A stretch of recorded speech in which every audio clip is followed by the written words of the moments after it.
la perdí. En esta segunda parte de la primera unidad, esta gran división entre los cuidados, la primera gran división entre los cuidados críticos, entre las unidades respiratorias y cardíacas, desarrolló inclusive un avance en cuanto a las especialidades médicas, ¿no?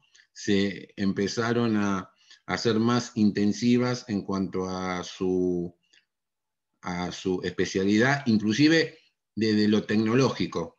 Dentro de la diversidad que hay dentro de la cardiología, muchos cardiólogos se van especializando de acuerdo al equipamiento o a la tecnología que van aplicando. Un ejemplo de esto fue, muchas décadas después, la hemodinamia. La hemodinamia, de alguna manera, es una especialidad dentro de la cardiología de un modelo de médico intervencionista que realiza un procedimiento muy claro, a diferencia del cardiocirujano, ¿no? O del cardiólogo intensivista o del cardiólogo clínico. Quiere decir que todo ese desarrollo se fue dando en unos 40 años, ¿no? Desde la década del 60 en adelante, las últimas 4 décadas del siglo XX fue un desarrollo impresionante, ¿no? Hasta llegar a la ultra especialización en cardiología, que yo, los cardiólogos que se dedican a las células madres cardíacas o a infinidad de técnicas que son muy sofisticadas. Todas estas cuestiones de por qué se van dando todos estos cambios muchas veces tienen que ver con la casuística en cuanto a la morbilidad y a la mortalidad que tienen esos espacios que son tan particulares, tan peculiares, y también el costo y el impacto que va teniendo todas estas áreas dentro de los presupuestos de los sanatorios se hace cada vez más evidente, ¿no? Que la mayor parte de los recursos se llevan estos sectores dentro de las áreas. Y un problema que las áreas críticas de alguna manera puso en evidencia, porque existía desde antes, son las infecciones nosocomiales. Un gran problema que tienen los espacios cerrados, también los abiertos, pero sobre todo se ve más en los espacios cerrados. ¿Por qué? Porque están las personas más vulnerables. Entonces, claro, las infecciones nosocomiales tienen algunos lugares estratégicos donde se las puede localizar más seguidamente. Una de ellas son las áreas de internación crítica, como los espacios críticos dentro del hospital, como puede ser un quirófano. ¿Sí? Como puede, digamos, hay determinados espacios que por el manejo que tienen, por los elementos que se usan, por las contaminaciones cruzadas que pueden haber, todas las infecciones relacionadas con el arte del cuidado, como se las denomina ahora, muchas tienen que ver con los catéteres que se colocan, con los implantes que se realizan, con los procedimientos invasivos que comúnmente estas personas se les suele practicar para suplementar algún tipo de terapia. Y bueno, lógicamente que es por eso que las enfermeras en control de infección, que se las suele denominar ESI, en los últimos 30 años han tenido un rol protagónico en cuanto a su especialidad. Por eso es importante que si a alguna les interesa este tema, hay residencia en control de infección, hay postítulos en donde pueden hacer el curso de dedicarse a ver cuál es el comportamiento que tienen estas infecciones que ocurren por el cuidado que se practica o que está relacionado con el tipo de cuidado que se practica. Y yo creo que el trabajo y el aporte que ha hecho enfermería a lo largo de la historia sobre este tema ha salvado muchas vidas. Cuando se habla mucho de los entornos seguros o del cuidado de las personas, tiene que ver mucho con el cuidado también de los distintos programas, ¿sí? de vigilancia epidemiológica que se van haciendo con el seguimiento de las infecciones de catéteres, con el seguimiento de las infecciones respiratorias. Bueno, creo que quedó bien claro y evidenciado el manejo y el comportamiento en esta pandemia, de cómo enfermería se pudo adaptar mejor a los protocolos de bioseguridad que otros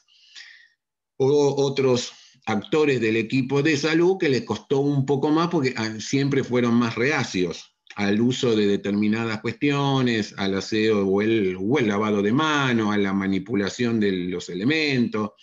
Bueno, todas estas cuestiones creo yo que las instituciones se vuelven más seguras cuando contratan enfermeras en control de infección que permitan de alguna manera interactuar con todo el equipo de salud o con todos aquellos que tienen intervención en el cuidado de las personas y poder fijar criterios. Y sobre todo, que alguien concentre la información sensible, que en el caso de las,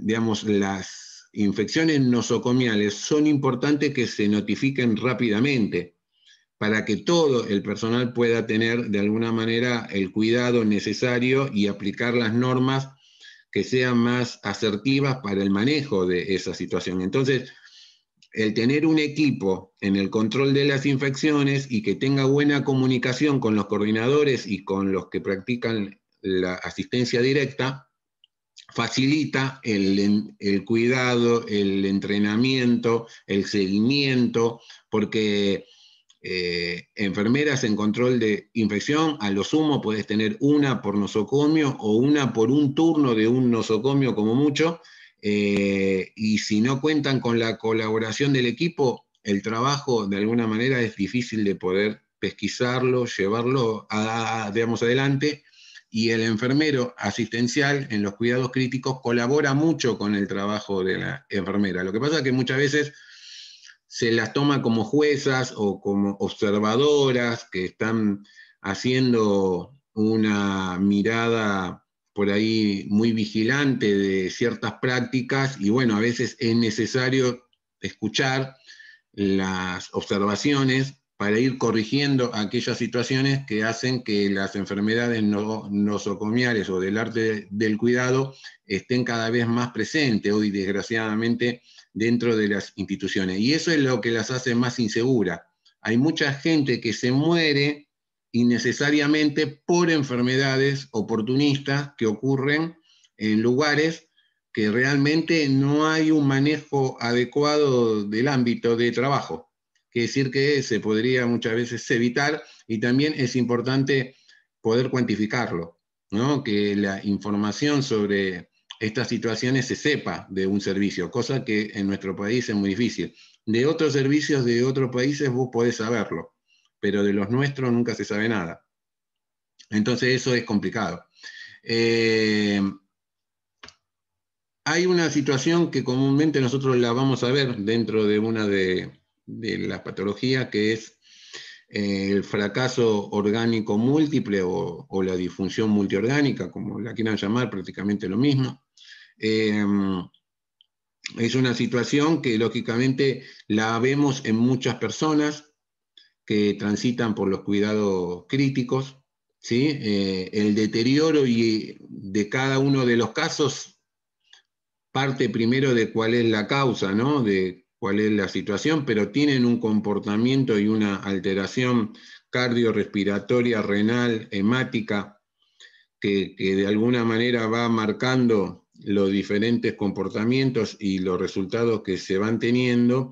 Y sobre esta situación de cuánto recurso o cuánto tratamiento o qué tecnología necesita de un abordaje para poder ver críticamente a estos enfermos, ver cuáles son las alteraciones que pueden tener posibilidad de recuperarse, y bueno, y cuando a veces la tecnología ya no alcanza, y no hacer un encarnizamiento terapéutico, que fue lo último que charlamos cuando dejamos esto. Muchas veces los encarnizamientos terapéuticos se dan en estos tipos de fracasos, que muchas veces se trata de revertir situaciones que se saben que son irrevertibles. Entonces, el poder ir viendo el proceso de cómo se hace el ingreso de la tecnología y cómo se hace el egreso de la tecnología en una situación vital, yo creo que es un arte cómo aplicarla, ¿no? Eso se va de alguna manera aprendiendo con el tiempo y se va a ir viendo o evaluando los resultados que tiene el uso de cada una de esas tecnologías en determinados momentos, cuándo conviene más, cuándo conviene menos y cuándo muchas veces hay que poner un límite, ¿no? Esas son situaciones que pasan en los servicios Profe, críticos y lleva a discusión. Sí, buen día. buen Buen día. día para todos. A mí me pasó, bueno, justo ayer y la última vez en diciembre, que cuando pasa esto del síndrome de que se empieza a descomponer todos los órganos, o sea que empiezan a fallar, pasa en menos de 24 horas. O sea, justamente ayer y en diciembre también pasó, es que no hay mucho tiempo entre que empieza a fallar un órgano y empiezan a fallar todos. Entonces es como que si no estás ahí encima, creo yo, no vas a poder salvar a la persona. Al menos es lo que me queda, ¿no? De lo que vi ahora. Si no, el deterioro progresivo, pero muy rápido me parece a mí. Hay situaciones y situaciones, por eso que explico todo esto para llevarlos al tema más importante de hoy, que es justamente cómo la ciencia ha tratado de abreviar o de acortar esos tiempos y cómo por medio de algunos protocolos o del seguimiento de algunas variables a las cuales las consideran predictora del fallo, del fracaso de determinados órganos, el cómo saber si es esta variable o otra variable ha llevado a largos estudios para justamente ir analizando estos síndromes clínicos que muchas veces las alteraciones tienen un comportamiento estándar, pero también hay márgenes en donde se salen de esos estándares y que muchas veces por ahí se descubre una nueva causa o una nueva situación que acorta esos periodos a los cuales uno lo ve más enlentecido en determinada presencia de una bacteria y por ahí más acelerado en una mutación de esa bacteria o de ese virus y eso despierta una sospecha. Es decir, ¿cómo? Si esto por lo general se instalaba en 7 días y ahora pasa en 7 horas. Algo cambió. Bueno, eso justamente. José. Sí, No, un poco para responder también, o sea, creo que el deterioro es bastante progresivo, capaz que a veces no se da en 24 horas, uno va mirando al paciente, va mirando al sujeto de atención que está en ese momento y la falla multiorgánica muchas veces se da en el lapso de, está bien, puede ser en 24 horas, pero uno ya la va viendo desde el principio. Si uno está atento y progresivamente poniendo los cuidados que son necesarios, vas viendo eso, vas prestando atención. Muchas veces pasa que el paciente empieza a no orinar, empieza a hacer edemas, empieza Tal a cual, son los tener primeros síntomas. un ritmo cardíaco muy diferente. Entonces uno va viendo ese progreso y es a donde nosotros como enfermeros tenemos que ver, bueno, ¿cómo actúo? El paciente no orina y tiene edema. Bueno, ¿qué hago? Pues, le digo al médico, nosotros estamos 24 horas con el paciente. El médico va un ratito, entonces, mira, el paciente te lo está orinando, cambió el ritmo cardíaco, el cambio de electro es diferente, eh, tiene edemas en las piernas, en brazos. ¿Qué hacemos? O sea, creo que ahí está en nosotros, que estamos 24 horas, de parar esa falla multiorgánica a tiempo. sí, sí, yo creo que sí. Ahora, la Lo que pregunta que yo me hago es, ¿existe algún protocolo o procedimiento enfermero para la falla multiorgánica de estos casos? Sí, eso a lo que vamos a llegar en las últimas diapositivas, a mostrar algunos protocolos de intervención que a mí me gustaría que ustedes los manejen, los conozcan, por más que no se dediquen a los cuidados críticos, pero que por lo No, menos si no, pero es escuchan preferible conocerlo y...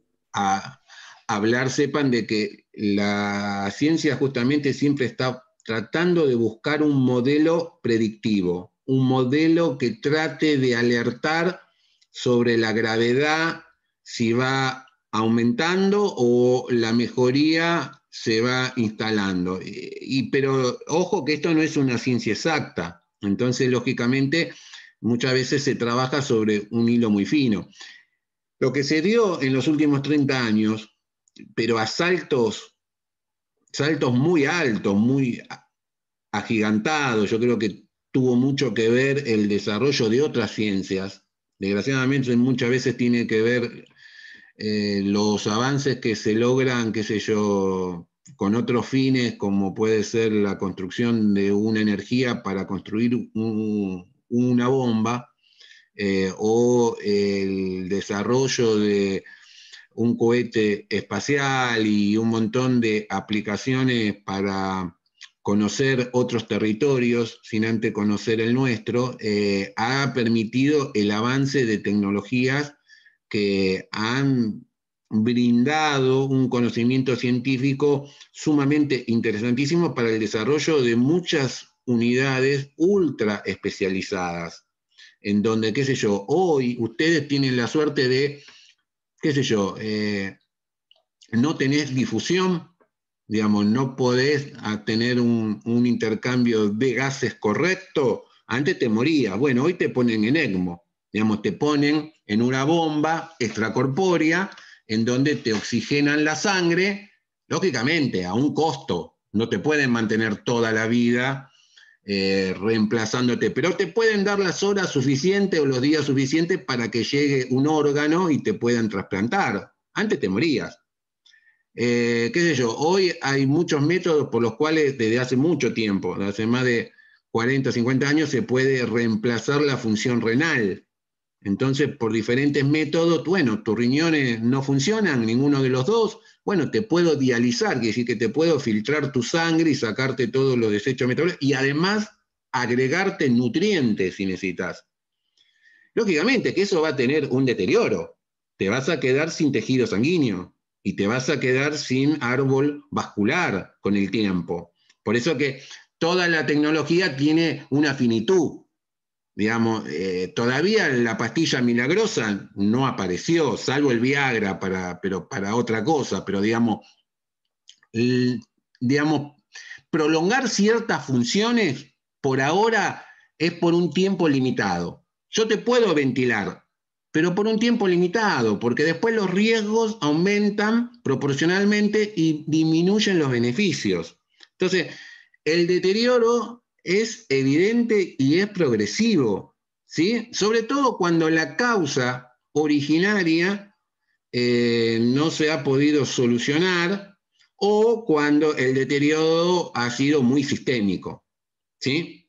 Entonces, el avance farmacológico es impresionante. Hoy tenemos infinidad de productos que te pueden reemplazar el tejido sanguíneo. Digamos, hoy hay infinidad de fármacos, pero igual la gente se sigue muriendo.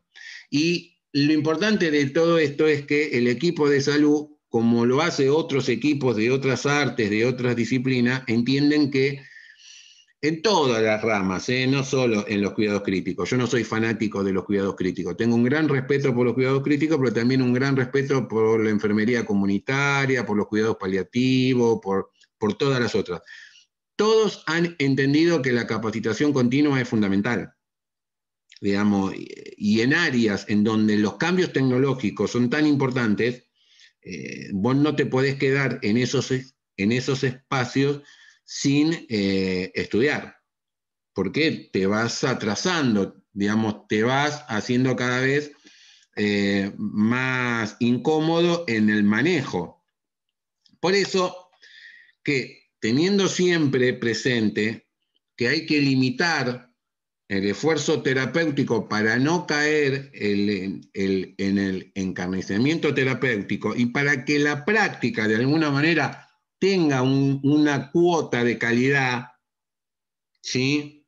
Y de integralidad de lo que se realice, es fundamental empezar a entender alguna lógica de por qué a partir de la década del 70 la medicina comienza a desarrollar un área que tiene que ver con buscar estos modelos predictivos buscar estos modelos que traten de aplicarse en el contexto del cuidado y que nos permitan, de alguna manera, poder inferir si la situación de gravedad de esa persona está respondiendo o no al tratamiento. Y llegado el caso de que ese modelo predictivo dé un porcentaje de inviabilidad, o que ya esa terapéutica que se está haciendo no genera beneficios, bueno,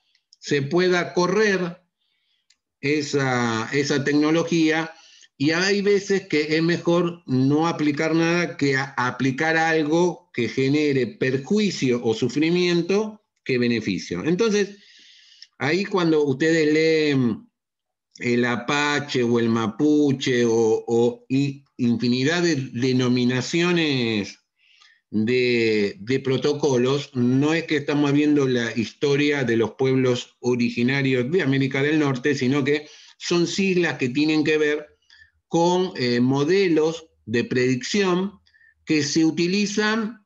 Como todo modelo, tiene una especificidad. Y lo interesante de esto es que ustedes puedan reconocer estos modelos predictivos, ¿sí? Para ir entendiendo cuándo es más correcto utilizar uno, cuándo es más correcto utilizar otro, de acuerdo a la morbilidad o a la situación que la persona presenta. Por ejemplo, a lo que mencionaban ustedes recién, ¿qué podemos hacer con la falla multiorgánica o con la disfunción multiorgánica? Y hay por lo menos, hay varios. Nosotros vamos a ver uno. Pero el MOD, el LOF y el SOFA son algunos modelos, ¿sí?, que no son tan complejos aplicarlos, que permite justamente medir esto que estaba justamente mencionando Facundo y Claudia, con respecto a cómo se va dando el deterioro y qué cosas, como bien decía Facundo, uno tiene que estar con el ojo clínico puesto en lo que observa y también en lo que va midiendo. En los parámetros, algunos son objetivos porque son fáciles de poder medir. Y esos son importantes porque son los que más podemos cuantificar y que de alguna manera nos dan estos modelos predictivos. Obviamente que son modelos que pueden fallar. Obviamente que sí. Nos ha pasado muchas veces de, no sé, de que la persona escuche que el equipo de salud ya lo desahucia, porque dice, no, tiene un score bajo, déjalo, ¿para qué lo vas a bañar si ya se va a morir? Y la persona no se muere. Digamos, así como también es al revés. Hay situaciones en Pero donde... esa ética profesional, ¿dónde quedó? Si No, estamos está hablando del bien. paciente diciendo eso. Bueno, pero en la jerga del trabajo de esas áreas se dicen muchas cosas donde la ética se la pasan por el bolsillo, pero digo que muchas veces Pasa hay todo el tiempo, pasa hay todo una el tiempo. finitud del equipo, ponele que no pase por la higiene, pasa por ahí por el uso de un fármaco, que dice, no, ya no se lo ponemos porque ya no tiene sentido, porque el score de tal modelo ya le da una inviabilidad del 95%. Y por ahí esa persona después eso no se lo dan y la persona mejora. Digamos, hay situaciones por fuera de lo convencional que muchas veces, así como estamos contentos porque la persona mejoró muchísimo, nos están dando todos los índices muy bien, y cuando ves al otro turno te dicen, no, falleció, se descompensó rápidamente. Y vos decís, pero ¿cómo? Si estaba tan bien. Bueno, digo, hay situaciones que los modelos ayudan a resolver algunas cuestiones, a veces nos hacen tomar algunas medidas que van en contra del bienestar de la persona, o hay veces que nos limitan en la situación del trabajo, porque muchas veces se le presta más atención a unos que a otros, ¿sí? En cuanto a la distribución de la carga de horas y de tiempo que tenés en el índice de atención de cada uno, y muchas veces tiene que ver con estos modelos, o con estas miradas, ¿sí? Que muchas veces el personal va haciendo en cuanto a las posibilidades que uno u otros tienen, ¿sí? Y a esa mirada de cómo se va trabajando, porque recuerden siempre lo que le dije al principio, la mentalidad del terapista es siempre salvar las situaciones, salvar a la persona. El terapista quiere ser exitoso, no le gusta el fracaso. No se siente cómodo cuando se le muere la persona, se siente feliz cuando salva la situación.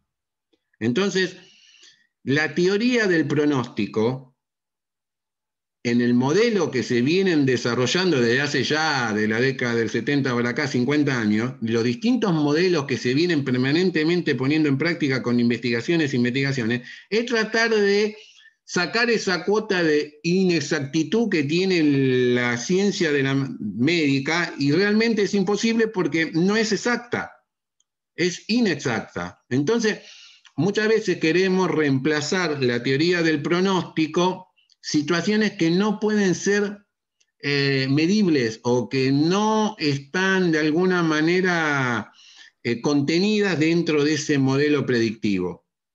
¿Sí? Como la fatalidad, el error, el milagro, si le quieran llamar, como lo quieran dibujar, hay cuestiones que siempre quedan en un área relacionado con un desconocimiento que por ahí lo puede saber la misma persona, o hay situaciones que despiertan, que muchas veces hace que los modelos predictivos sirvan al médico para tomar algunas determinaciones. Por ejemplo, retirar un ventilador a una persona para ponérselo a otro.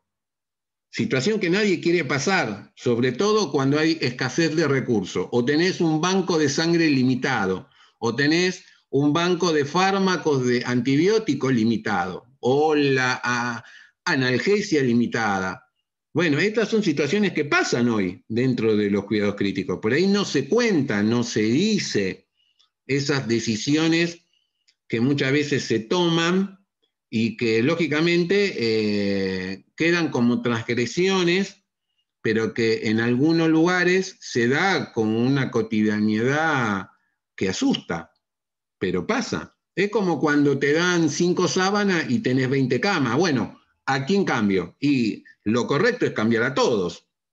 Si ya pasó un tiempo en donde la vida útil de esa ropa de cama, hay que darles a todos, pero hay veces que tomás la decisión, bueno, al que está más sucio, al que está peor, al que está mejor, al que está más diaforético, ¿a quién?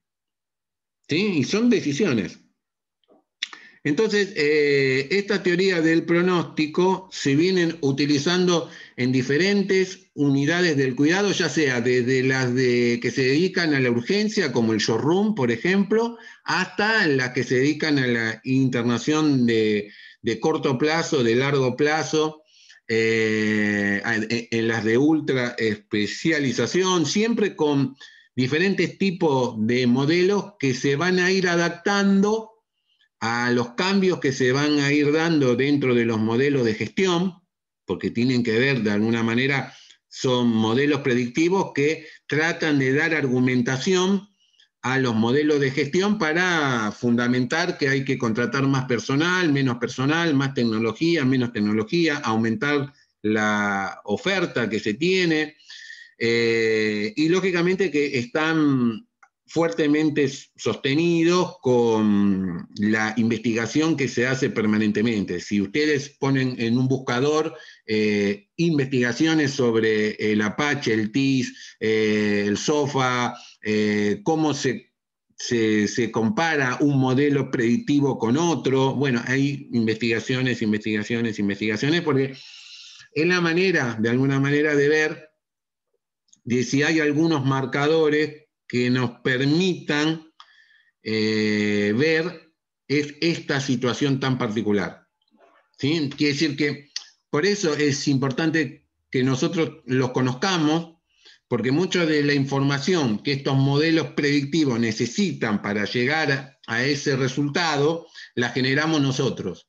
Enfermería es quien genera la mayor cantidad de información.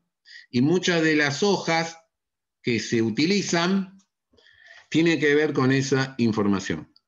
¿Sí? Quiere decir que por ahí, no sé si ya muchos están muy avanzados con sus tesis, pero tranquilamente hacer un protocolo es como si hicieran una investigación, porque de alguna manera en un protocolo van a tener que hacer un marco conceptual del mismo, van a tener que tener sus hipótesis, sus objetivos, van a tener que desarrollar un modelo teórico, un modelo metodológico, van a tener que hacer pruebas pilotos, digamos. Básicamente el protocolo es pensar qué tareas realizo yo dentro de ese espacio todos los días y cómo esas tareas que realizo las puedo realizar mejor. Entonces, hay un fuerte cuestionamiento a esa cultura del trabajo que se tiene fundamentalmente hacia adentro. Y cuando una enfermería decide trabajar con protocolos, no decir, bueno, tenemos un protocolo para la colocación de la vía aérea, para la colocación de la venoclisis, para evitar las úlceras por presión, para la aspiración, para esto, para aquello, lo que tenés que lograr es que todos los que trabajen ahí hagan un acuerdo, digamos, de respetar ese protocolo y que todos tengan una cultura del trabajo o una similitud en la forma de hacer esas técnicas. Y que es lo que sirve después para comparar si hay que cambiar la técnica, si hay que cambiar de alguna manera algún protocolo, si hay alguna propuesta superadora. Bueno, eso lleva a ir modificando los criterios e ir consensuando. Esto un poco dentro de los cuidados críticos y en otras áreas de la enfermería cuesta mucho resolver. Desgraciadamente, ponernos de acuerdo es un tema complicado. ¿Sí? Porque están aquellos que se van a basar en los modelos predictivos y van a decidir bañar a uno, y están aquellos que van a decir, no, bañemos a todos o tomemos otras conductas en relación a otra mirada de los acuerdos que se puedan tener. Pero sin acuerdo no llegamos a ningún lado. Sin ponernos de acuerdo en cómo ejecutar el trabajo dentro de las unidades de cuidado. Ustedes vieron que por ahí muchos de ustedes trabajan y por ahí hay terapias que trabajan asignando a un enfermero 1 o 2 pacientes, o hay otras terapias en donde todos trabajan cuidando a todos los pacientes y se van dividiendo las diferentes tareas o actividades que se tengan que ir realizando. Bueno, son diferentes acuerdos. Algunos funcionan mejor con un grupo, otros funcionan mejor con otro grupo. Todos dependen también de los líderes, del acompañamiento que haya del equipo de gestión de esas unidades, pero fundamentalmente para que se pueda trabajar con protocolos en un espacio de enfermería, tiene que haber acuerdo. Si no, el protocolo puede ser que se escriba, pero que cada uno haga lo que quiera. Y eso es lo que muchas veces pasa. Hay un manual y ese manual no lo lee nadie y no lo practica nadie. Siempre está para cumplir con los requerimientos de la ISO o de alguna certificadora o de alguna autoridad competente, pero nada más. En la práctica real no hay. Ustedes se dan cuenta cuando van a buscar trabajo, si en el lugar en donde van a buscar trabajo hay o no hay un estilo consolidado. Si hay un cuerpo de acuerdo fuerte que hace que todos, no solo se visten de una manera, sino que trabajan de una manera. Y en cuanto vos llegás a ese espacio y vos quieras hacer algo como lo aprendiste vos, te lo van a corregir. Y te van a decir, no, acá la venoclisis se fija con Tegader y se fija de esta manera. O acá la sonda vesical se fija de esta forma. o acá el mordillo para la intubación no se usa, o acá el tubo se lo fija de tal manera. ¿Entienden esto? Digamos, hay lugares en donde los acuerdos se van manteniendo en el tiempo, tanto para los que están como para los que se van ingresando, y van marcando estilo de trabajo. Es verdad, es verdad. ¿Está? No se puede Entonces, hacer ningún cambio. exactamente. Ahora, no se puede hacer ningún cambio siempre y cuando, si tu propuesta es superadora, se llama a un Ateneo clínico, si quieren ser más, más profesional, o no es la palabra, más académico, hacen un estudio comparativo entre cómo se hace y la propuesta que quieren proponer. Y después puede ser que los resultados sean significativamente mejores y por ahí se cambia.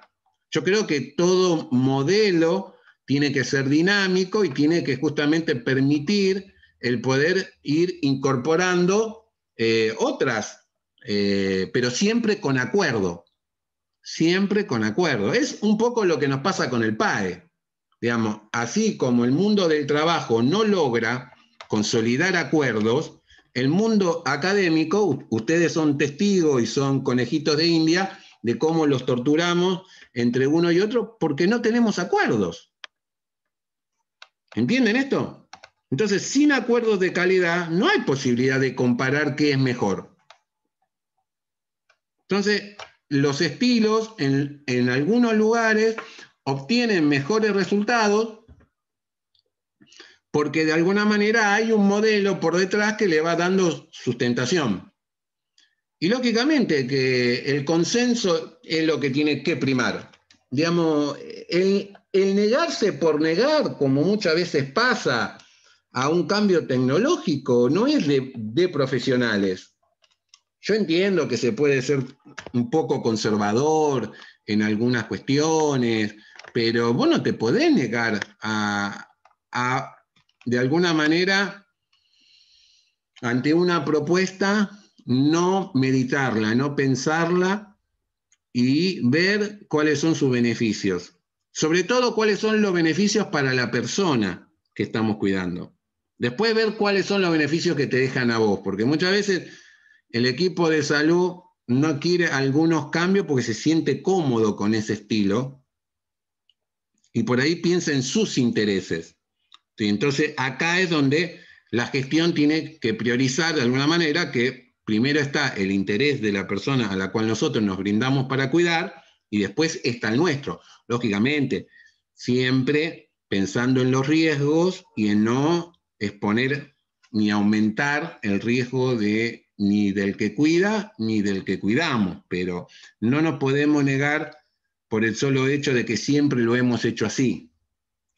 No es una fundamentación.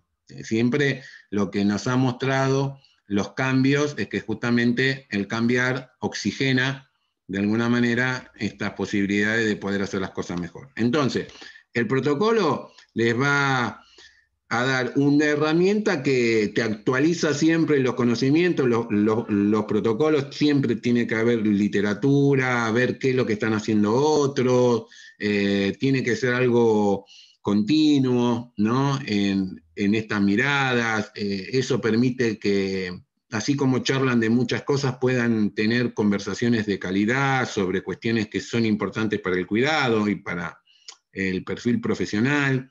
Tienen que ser flexibles porque hay veces que los protocolos funcionan muy bien cuando la cantidad de personal que hay es la adecuada para la cantidad y la calidad de personas que tienen internadas. Entonces muchas veces los protocolos se ven un poco desajustados cuando alguna de las variables se desproporciona, ¿sí? Entonces tiene que haber una cierta flexibilidad, inclusive cuando cambian algún tipo de material, cuando hay alguna escasez de alguna situación. Bueno, en este tema de pandemia, ¿no?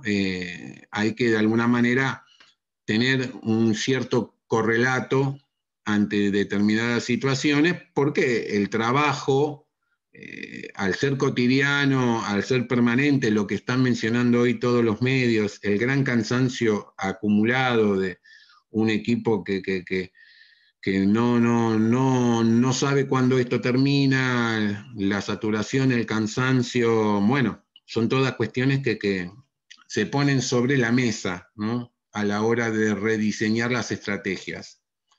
Pero sin lugar a duda que habla de una enfermería más evolucionada, aquella que se plantea esta manera de entender los protocolos, porque la dinámica que estos procesos le permite poder acercarse mejor, en mejores condiciones y en mejor tiempo a la hora de hacer cambios o meter algunas mejoras, digamos. Los equipos que venían trabajando en cuidado crítico, con un entrenamiento, una docencia, una capacitación, con protocolos, bueno, vienen con una cultura del trabajo diferente con aquellos lugares que pobre hacía cada uno lo que podía. Entonces, lógicamente que son escenarios diferentes.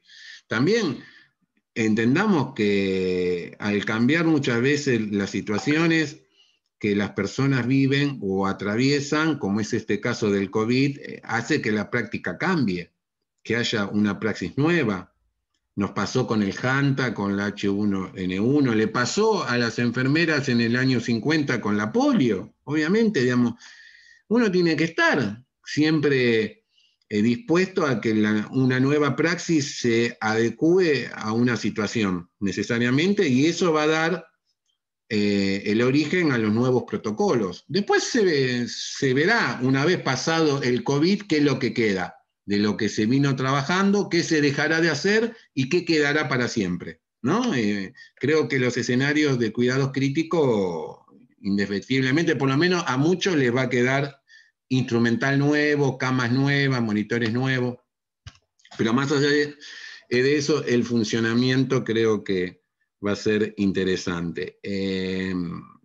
Si uno me pregunta cuál es el objetivo de tener una enfermería basada en los protocolos, sin perder esa cuota de responsabilidad integral que tenemos con las personas y las dimensiones éticas y demás, yo creo que nos da una herramienta fundamental para que las políticas sanitarias se preocupen por maximar lo más que se pueda la calidad, digamos. Los protocolos te dejan en evidencia las falencias que realmente se presentan, porque te lleva a cuantificar las cuestiones, a visibilizar más los problemas. Muchas veces yo creo que en los lugares que no se quiere invertir en docencia, en protocolo, en esto y en lo otro, es porque no quieren visibilizar lo que realmente pasa.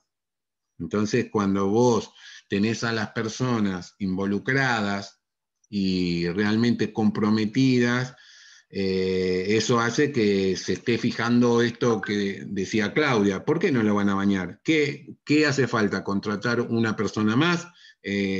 O el ver ciertas situaciones que muchas veces tienen que ver con ciertas ganancias y descuidando por ahí la salud del que trabaja o del que cuidamos. Entonces, bueno, todo esto dentro de la disciplina permite generar documentación, permite después ir viendo en cada década qué es lo que vamos haciendo, y aunque les parezca mentira, si ustedes hacen un protocolo, eso les genera para ustedes un valor en cuanto a que el protocolo ese tiene un derecho intelectual, ya sea de un equipo, de una persona, pero de alguna manera es como hacer una patente de algo, digamos. Permite el poder posicionarse también desde una mirada científica, de una mirada académica, digamos. Creo que tiene vetas bastante interesantes. Bien, ¿qué es lo que vamos a aprender de los protocolos hoy? ¿Qué es lo que quiero que quede hoy claro? Que lo puedo clasificar de muchas formas, pero la primera gran división que quiero que entiendan de los protocolos es que cada disciplina tiene sus protocolos. Quiere decir que hay protocolos médicos y hay protocolos de enfermería. ¿Está claro esto? Quiere decir que dentro de cada disciplina hay protocolos. Por todo lo que les expliqué antes. Las disciplinas crecen de alguna manera también generando nuevo conocimiento y los protocolos le permiten generar nuevo conocimiento. Entonces, hay protocolos médicos que tienen la finalidad, en la mayoría de los casos los protocolos médicos, lo que tienen como razón de ser es calcular la gravedad. ¿Sí? Ver qué probabilidad tiene esa persona de vivir. Está claro, muchos de algunos, no vamos a ver muchos, pero los pocos que veamos en relación con algunas patologías, de algunos protocolos, tiene que ver con eso, de cómo se calcula la gravedad. Profesor, le hago una consulta. En estos casos, para manejar los protocolos, ¿son importantes tener una estadística? Porque hay muchas cosas que no se hacen estadística. ¿De uno cómo puede modificar o cambiar si no hay una estadística de qué debemos modificar? ¿Qué está funcionando bien y qué funciona mal? Porque hay muchas cosas que uno busca estadística para tener un número y no hay. Sí, obvio, claro, no, obviamente que la cultura de los protocolos en una institución involucra a toda la institución y lógicamente que tiene que haber un acompañamiento estadístico y un tiempo y personas dedicadas a eso, recursos dedicados a esos y también, bueno, hoy hay programas, software y todo lo demás que facilitan el trabajo. Antes se hacía con una calculadora, con lápiz y papel, hoy con un Excel y con algunos programas que te colaboren, hacen que sí, que haya un registro, digamos, si yo quiero saber cuál es la incidencia de caídas dentro de una terapia, y tengo que tener un protocolo de caída, si no, no me voy a enterar nunca cuántas personas se cayeron en un año. Y si no lo hago, no voy a resolver nunca el tema de que la gente no se siga cayendo. Y lo mismo pasa con las úlceras. Si yo no hago un protocolo que me permita medir la cantidad de personas que ingresan sin úlceras y salen con úlceras o se ulceran dentro de la terapia y se resuelve dentro de... Si yo no hago eso, si no tengo esa estadística, es que no tengo voluntad de hacer ningún protocolo. Los protocolos, no, cuando yo digo que genera nuevo conocimiento, es ese conocimiento y te lo mantiene actualizado. Pero para eso no le podemos poner la carga a la persona que hace el mayor tiempo de su trabajo, el índice directo de atención, le voy a poner también todo el trabajo estadístico. Tiene que haber un acompañamiento y una planificación de todo eso, porque son datos fundamentales para después querer innovar. Entonces, los protocolos de los médicos están orientados a medir la gravedad y ver qué posibilidad de vida tiene la persona. Ahora, el trabajo de enfermería, que no es ese, nosotros le tenemos que brindar los mismos cuidados al que se está por morir como al que no se está por morir, y tenemos que mantener ciertas pautas y cierto comportamiento, y sin hacer encabezamiento terapéutico, pero sí brindando cuidados especiales cuando corresponden, específicos cuando corresponden, generales cuando corresponden. Lo que nosotros usamos, los protocolos, es para medir la carga de trabajo. Bueno, perfecto. Esta persona, con esta situación, con esta morbilidad, ¿cuánto índice de atención de enfermería, cuánto tiempo de atención de enfermería me va a demandar? ¿Cuántos tenemos que ser para cuidar a una persona que tiene el 70% del cuerpo quemado? ¿Es lo mismo que aquel que entra con una crisis asmática?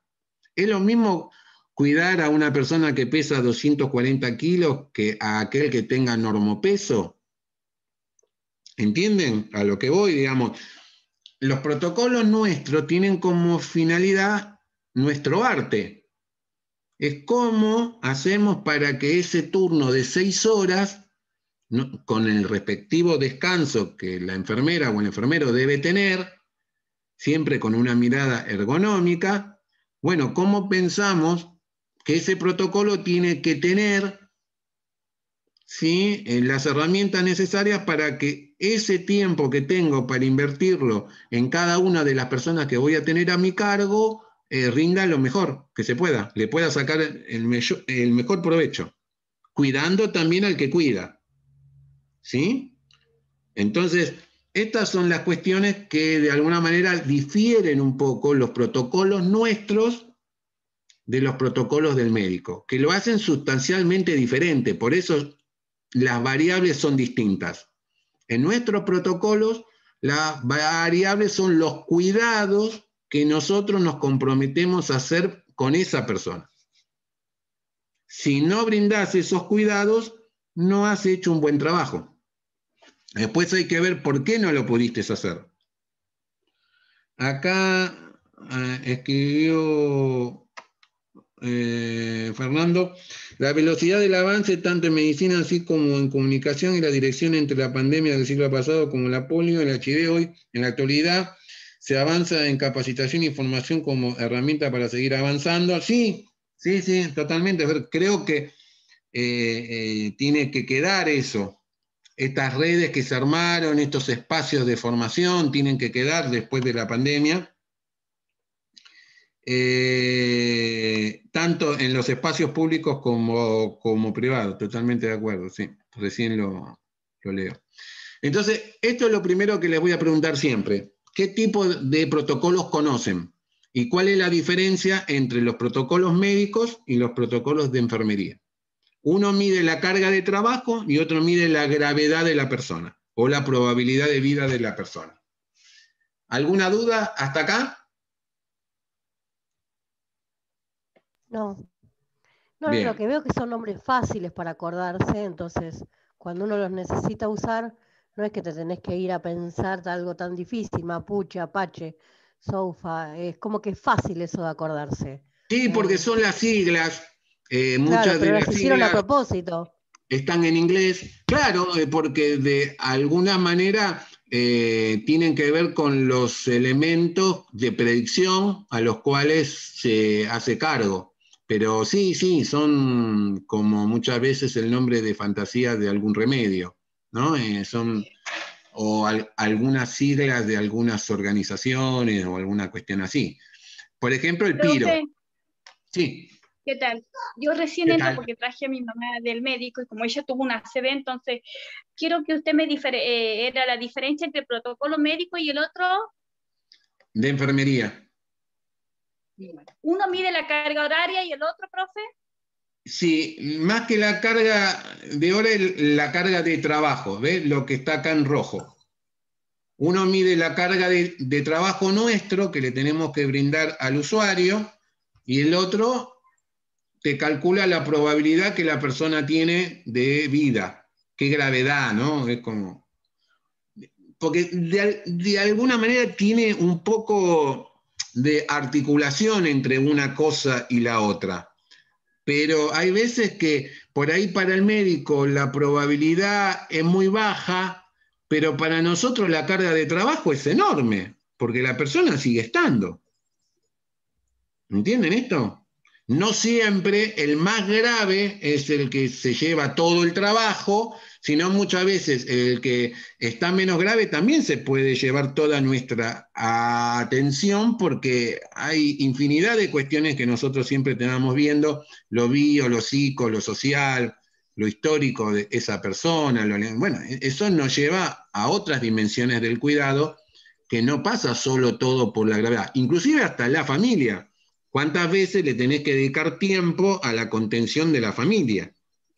Así es. Entonces, el protocolo del médico no está evaluando el sufrimiento familiar, pero nosotros en nuestro cuidado sí tenemos que poner a la familia como parte de nuestro trabajo. Y hay veces que no sé si les pasa a Facundo o a los que trabajan en terapia, que cuando tenés el horario de visita, que vos pensás que tenés un tiempo para ir a tomar un té, un mate, no tenés tiempo, porque tenés que estar atento a lo que surja entre el familiar y la persona que vos estás cuidando. Y a veces el médico no quiere salir a hablar, no está, y vos como profesional tampoco podés jugar al mudo. Yo no sé, yo no entiendo, yo no pregunto, no, porque vos sos profesional. Dentro de lo que a vos te compete, podés decirle lo que vos hiciste. Ahí tenés tu Sí, aparte propia autonomía. los familiares te preguntan todo el tiempo. Claro, porque es algo que vos no cada le vez vas a dar, protege.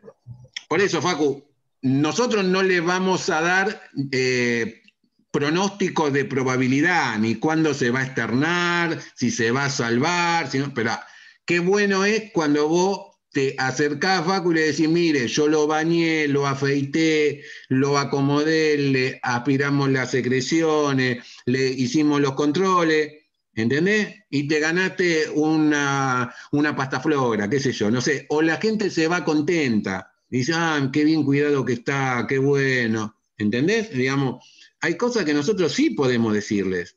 Hemos hecho todo esto. Ve que está bañado, está bien, respira bien, lo hemos aspirado, me estuvo hablando, está un poco angustiado, ¿por qué no habla con él? Entonces, de alguna manera también terminás haciendo de psicólogo, digamos, va recreando un escenario en donde no podemos tener enfermeros en terapia mudo o dependiente del médico, en todo. Hay ciertas autonomías que nosotros tenemos, siempre y cuando no camines sobre... El otro día me pasó de que hay la familiar de una médica internada, yo trabajo en turno de noche, y me llamó a la mañana para ver quién había sido el enfermero que había estado atendiéndola. Justo había sido yo. Y me preguntó sobre la madre. O sea, más allá, o sea, como le dije, más de lo que te puedo decir, o sea, de que descansó, de que se la bañó, de que se la higienizó, se la cambió, más que eso no te puedo decir, le digo. O sea, porque la realidad es que no te puedo decir más que eso. Me dice, bueno, pero vos cómo la ves, pero yo no estoy para hacer un juicio, le digo, de valores, ni de cómo está, ni pronóstico, ni nada, le digo. Yo te digo lo que pasó durante la noche y lo que se le hizo. Digo, si vos querés hablar después, podés llamarlo a los médicos que están atendiéndola. Claro, pero porque ella quiere saber gravedad. Entonces vos le decís, mira, gravedad yo no te puedo dar. Ahora, si vos querés saber cómo está, mira, está ubicada en tiempo y espacio, veo que tiene una valoración estable, las variables son las mismas que ayer, ¿entendés? Digamos, no presenta fiebre, y nada más, digamos, pero uno de alguna manera le da una representación de lo que uno hizo. Mirá, yo la controlé, la bañé, la roté, cuidé que no se ulcere, protegí la piel, humecté, ¿entendés? Qué sé yo, son cosas que nosotros tenemos que dialogar con mucho cuidado, para que ni el psicólogo, ni el médico, ni nadie se vea afectado en sus intereses, pero sí que quede claro que tu trabajo lo has hecho. Y vos lo hiciste, de alguna manera lo que le dijiste, Facu, fue eso. Pero bueno, y mirá que te lo estaba haciendo una profesional, una médica, que es lo mismo que pasa cuando nosotros llamamos. Nosotros también somos profesionales y por ahí tenemos internado a un amigo, a un paciente, y le decimos al compañero, che, ¿cómo está? Y sabemos que hay ciertas cosas que para qué se la preguntamos a nuestro compañero si lo que le estás pidiendo por ahí es de la experiencia que él tiene, cómo lo ve, pero es muy subjetivo, ¿no? Pero bueno, son esas cosas que también, esas transgresiones que también hacemos. Hay una gran división entre los protocolos que hace el médico y los que hace enfermería, como cada una de las especialidades de cada carrera, ¿sí? ¿Estamos de acuerdo en eso? ¿Quedó claro? Sí. Bueno, ahora hay una gran división dentro de los protocolos de los médicos. Están los protocolos que tienen muy buena afinidad para dar predicción sobre pacientes que están infectados. Y hay otros que no. Esa es una gran división. ¿Entienden esto? ¿Hola? ¿Qué dijo? No escuché bien yo. Que Repita de nuevo, profe. Que dentro de los protocolos de los médicos hay una gran división, que están los que tienen una alta especificidad para predecir gravedad, pero en pacientes infecciosos. Y hay otros protocolos que se utilizan para medir gravedad, pero en pacientes que no son por causa infecciosa. ¿Entienden esto? Sí, sí, sí. ¿Sí? Porque tienen que ver con las variables que vos utilizás, con los datos que vos juntás. Entonces, lo que se ha visto desde hace mucho tiempo, que hay distintos protocolos que son muy buenos para medir sepsis, pero no son tan buenos para el politrauma. ¿Entienden? O para el IAM, para el infarto, digamos. Sí. Para las afecciones cardíacas, si no son infecciosas, no son muy buenos. Ahora, para todo paciente infeccioso es bueno. Es mejor de lo mejor. ¿Sí? Y hay varios que sirven mucho para los pacientes infecciosos, porque los pacientes infecciosos es un grupo muy grande de pacientes dentro de la SUSI que realmente todo lo que se ha avanzado desde lo tecnológico hasta lo farmacológico no ha disminuido la mortalidad en ese grupo. Digamos, la sepsis sigue teniendo un porcentaje de un 50% de morbilidad. ¿Entienden esto? Es muy alto. El tener una infección generalizada en terapia es una situación muy grave, en donde la mitad no se recupera. Por eso tiene una alta casuística, y en aquellos lugares que tengan menos recursos, la sepsis es más alto el porcentaje. Yo les hablo de los mejores lugares. Pero en la bibliografía mundial, cuando uno lee sobre sepsis, el porcentaje sigue siendo muy alto. Se salvan más personas de un infarto que personas de una sepsis. ¿Entienden esto? Entonces, para el mundo terapista, la sepsis es un gran problema por resolver. ¿Está claro? Por eso comienzo con el PIRO. El PIRO, cada una de sus siglas significa algo. ¿Sí? Sí, sí. La primera, la P, nos habla de la premorbilidad. En el PIRO lo que se hace es buscar datos de los antecedentes de la persona. Díganme un antecedente que sea muy negativo para una persona que está con sepsis. Que sea alérgico a la penicilina, por ejemplo. Bueno, ahí lo condiciona con el uso de algún tratamiento, pero bueno, le podés dar pantomicina o no, algo más. HIV o SIDA. Claro. Que sea portador de VIH es una situación que lo condiciona. ¿Entiendes? Que otras enfermedades que son de alguna manera proclive a desarrollar infecciones. ¿Quién son los inmunocomprometidos que comúnmente vemos, aparte de los portadores? Una gran población. Alguien con cáncer. Bueno, si es un cáncer linfático que te toca la linfedema, obviamente que es una mala. Pero ¿cuál es el otro gran grupo que tenemos? Que tengan personas con lupus, ¿puede ser? Obviamente, sí, lógicamente, todas las afecciones cardiológicos. Antes que los cardiológicos, hay otro que es metabólico, que es muy común, pero muy común. Los tenemos por millones. Diabetes. Claro, una persona diabética tiene 4 veces más posibilidades que un diabético de desarrollar en una unidad de cuidado intensivo. Es el que lo tenés que manejar entre algodones, porque es el que tiene más posibilidad de infección de cualquier tipo y de complicaciones renales y de las que se te ocurran. Entonces, lógicamente, que los antecedentes de premorbilidad es lo que pasa con el COVID. Porque ahora es interesantísimo lo que está pasando con las mutaciones, ¿no? Bueno, ¿por qué los países serios pueden tener datos más rápido, porque sus pacientes están protocolizados.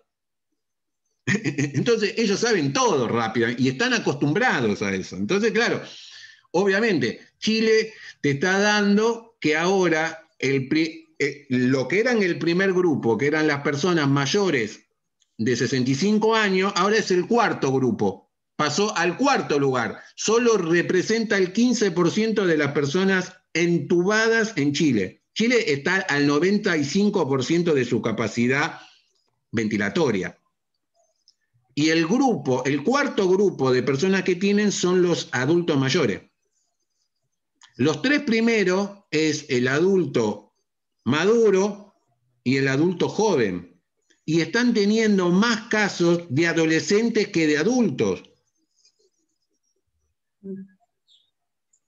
Para eso sirve protocolizar, para que te dé un pantallazo de una película que te está pasando por delante tuyo y que te haga tomar medidas, te haga ver la severidad de algo o cómo el comportamiento va mutando, va cambiando.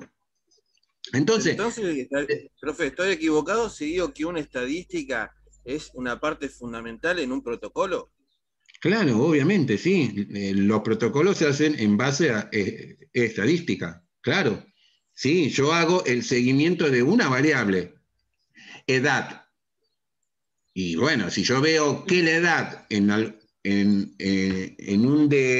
una determinada cuestión fluctúa y se ubica la mayor cantidad de casos en un determinado corte de edad, me hace llamar la atención. Así como nos sorprendió mucho el H1N1, ¿por qué afectaba a las embarazadas? Si a vos te aparece un grupo de la población en donde comenzás a ver que las neumonías bilaterales que hacían las embarazadas las hacían más rápidas que las que no estaban embarazadas, te hace sospechar algo.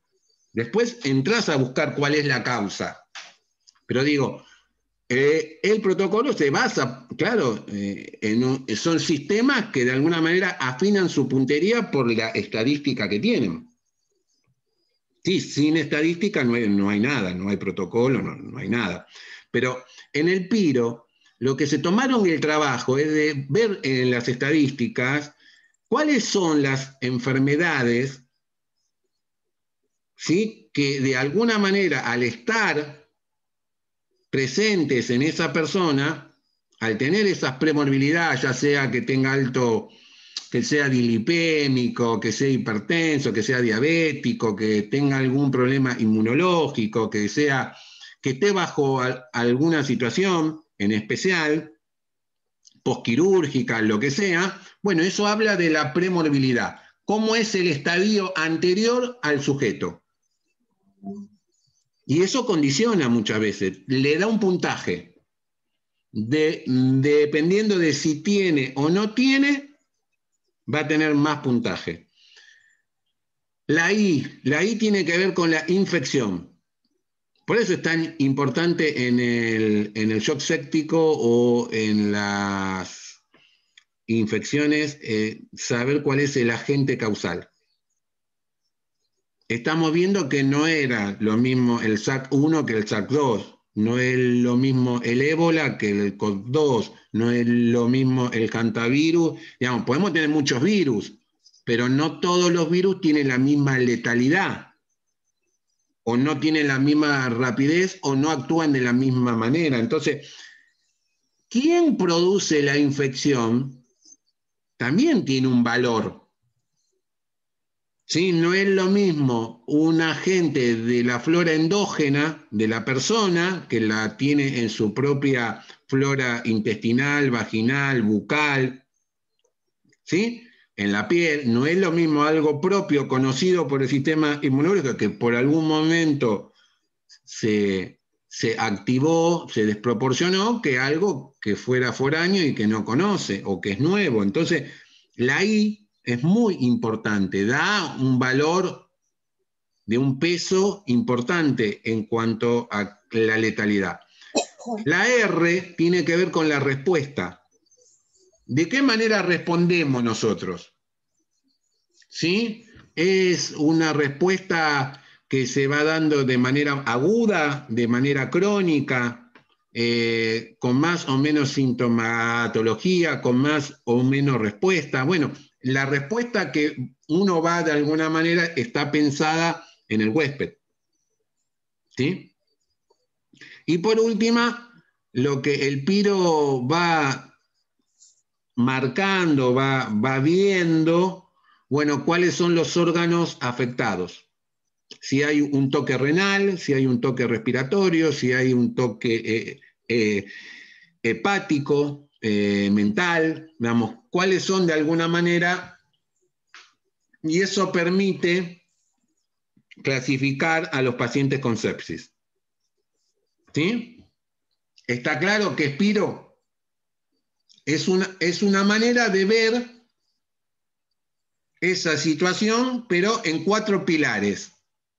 ¿Sí? Los antecedentes de la persona, el agente causal, cómo responde, qué respuesta tiene la persona, qué grado de dificultad, cómo lo manifiesta, qué sintomatología, cómo responde, con fiebre, sin fiebre, digamos, cuál es la respuesta que hay, y la difusión y la disfunción de los... Y acá lo tienen explicado, ¿sí? Cada uno. ¿Está? Bien. Así como el PIRO tiene esos 4 componentes en donde van juntando información sobre estos 4 componentes, el SOFA también es muy bueno, pero no es la misma estructura. El SOFA, que también mide sepsis con falla multiorgánica, por ahí pone la mirada específicamente sobre aquellas variables, aquellos parámetros objetivos que ve que están muy alterados, ¿sí? Como aquellos que correspondan al aparato respiratorio, al tejido sanguíneo, a la función hepática, al sistema cardiovascular, al sistema nervioso y a la función renal. De acuerdo al valor que esa variable tenga, le va a dar un puntaje. Si la variable está normal, el puntaje es 0. ¿Sí? Es 0. Si el valor está muy alto, el máximo puntaje que puede recibir es 4. ¿Sí? Entonces, en ese rango de puntaje de cada una de estas 6 variables, una por cada soporte, ¿sí? Va a dar un score de probabilidad de riesgo de muerte. ¿Entienden esto? Entonces, ¿vieron cómo yo puedo medir por diferentes protocolos de manera diferente? Todo depende de qué datos sensibles yo voy a buscar. Y ustedes se preguntarán, ¿y cuáles son esas variables que de alguna manera son importantes que ustedes las empiecen a conocer, porque son las variables que ustedes ven en los estudios, ¿no? Y sirve de alguna manera para un repaso fisioanatómico.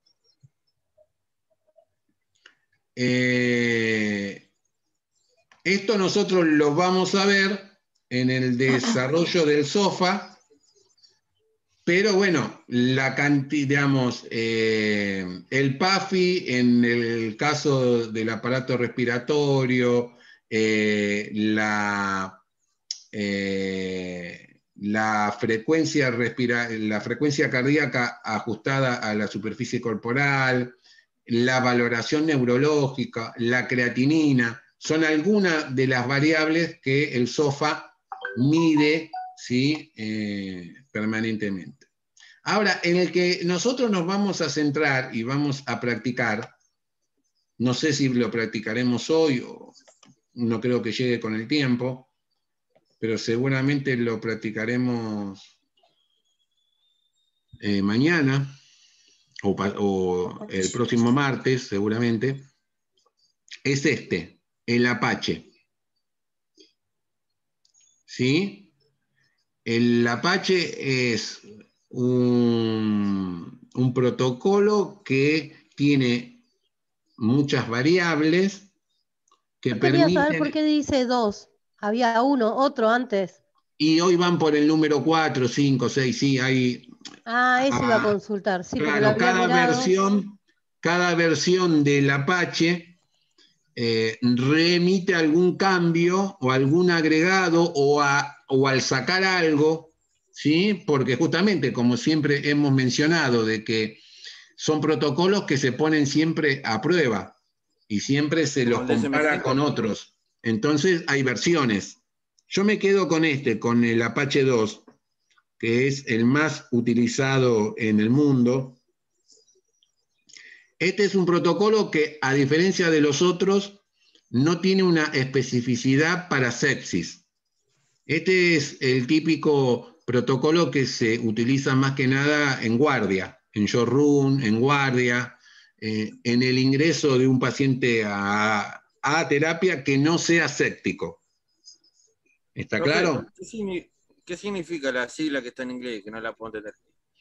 Las siglas Apache es el SCORE, el ASCUT psicológico y crónico del cuidado de la evaluación de la salud.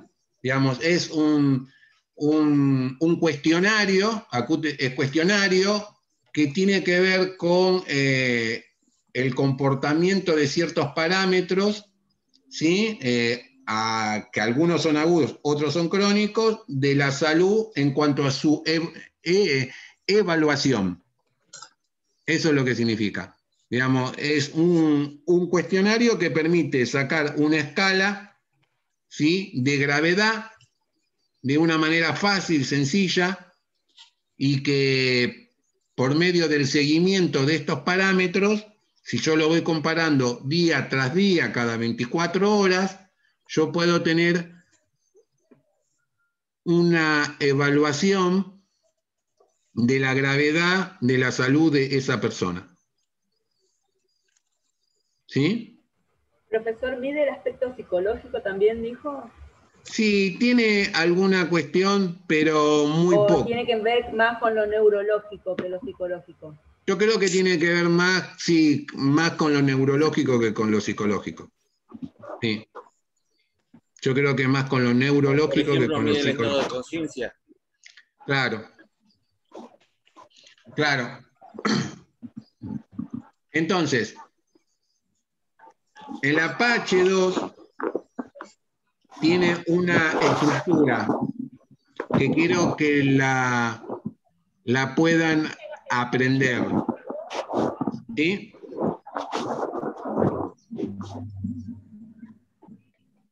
Digamos que este es el más importante.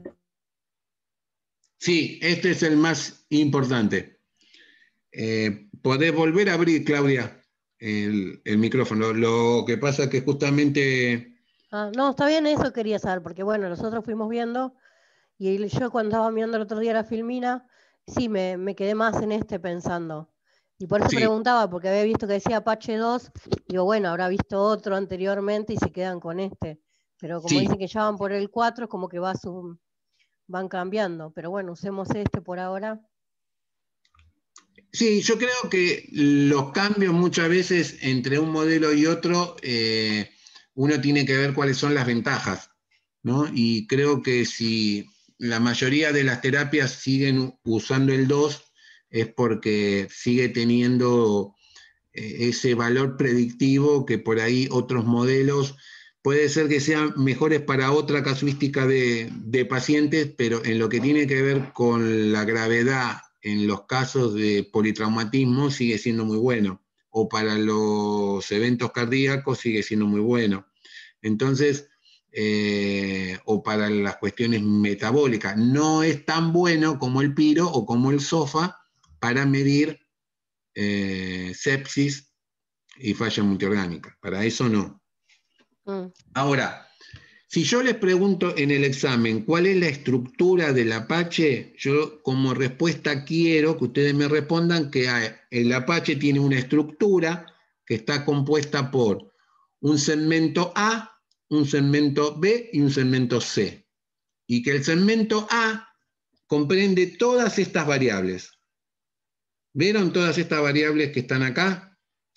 Temperatura rectal, presión sí. arterial media, frecuencia respiratoria, oxigenación, el pH arterial, el sódico en sangre, el potasio en sangre, la creatinina en sangre, hematocrito, recuento de leucocito y la puntuación de la escala de Glasgow. Tiene mucho de laboratorio. Claro, acá tenés laboratorio, algunos signos vitales, algunos, bueno, la valoración neurológica. Creo que hay un MIS que lo han seguido a cada una de estas variables en más de 35.000 pacientes, viendo cada vez que estas variables estaban muy alteradas, qué pasaba con esa persona, qué complicaciones tenía. Entonces, por eso, de muchas más variables, se concentraron en estas. Es porque esta les da un valor testigo de que si está muy alta, es que la situación está muy mal, o si está muy baja, que la situación está muy mal. Entonces, todas estas variables comprenden el segmento A. ¿Sí? Bien. Todo esto solo, de la Profe, temperatura, presión, todo. Todo esto. Se usaría en la guardia al inicio cuando el paciente ingresa al hospital. Digamos. Sí. Lo ideal es hacerlo cuando la persona ingresa y después repetirlo a la siguiente 24 horas. ¿Sí? Para ver qué grado, ¿sí? No es un protocolo como pueden haber otros protocolos que se hacen cada hora. Este se hace estandarizado en 24 horas y se ve el resultado. ¿Sí? Se calcula y se ve y se va comparando con otro, con la misma persona, pero en otro día. Entonces, el otro segmento es la edad. Sí, lo vi. La edad. Y no A lo entendí mayor mucho. edad te dan más puntos. ¿Sí? Entonces Lo la mayor cantidad de puntos que yo sumo es cuanto más grave está. La mayor cantidad de puntos que vos sumás por edad es de acuerdo a la edad que la persona tenga. Quiere decir que una persona mayor de 75 años va a recibir 6 puntos. Si tiene 90 años va a recibir 6 puntos. ¿Qué es lo que se vio con esto? Que a partir de un determinado corte de edad, las diferencias en cuanto a la edad de 95 con 85 o con 105 no cambia. Son 6 puntos. No varía en cuanto al resultado. Sí, lo que se vio es que en personas, el adulto joven, por ejemplo, no sumaría puntos. ¿Sí? Entonces, digamos, la edad por sí mismo tiene un peso en algunas afecciones traumáticas que en algunos individuos le da un valor agregado, ¿sí?, en contra a medida que tengamos más años. Digamos, yo tendría 2 puntos. Por mi edad, por ahora, tengo 2 puntos. Ya el año que viene voy a tener 3 puntos.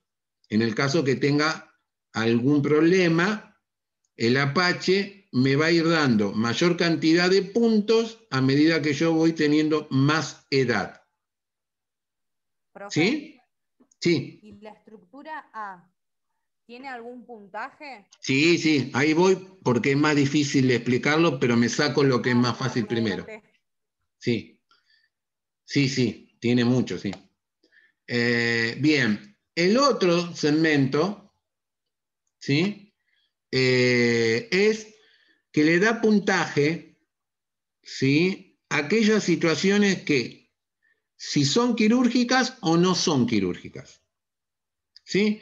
Y dependiendo de que si son quirúrgicas, si es programada o es de urgencia.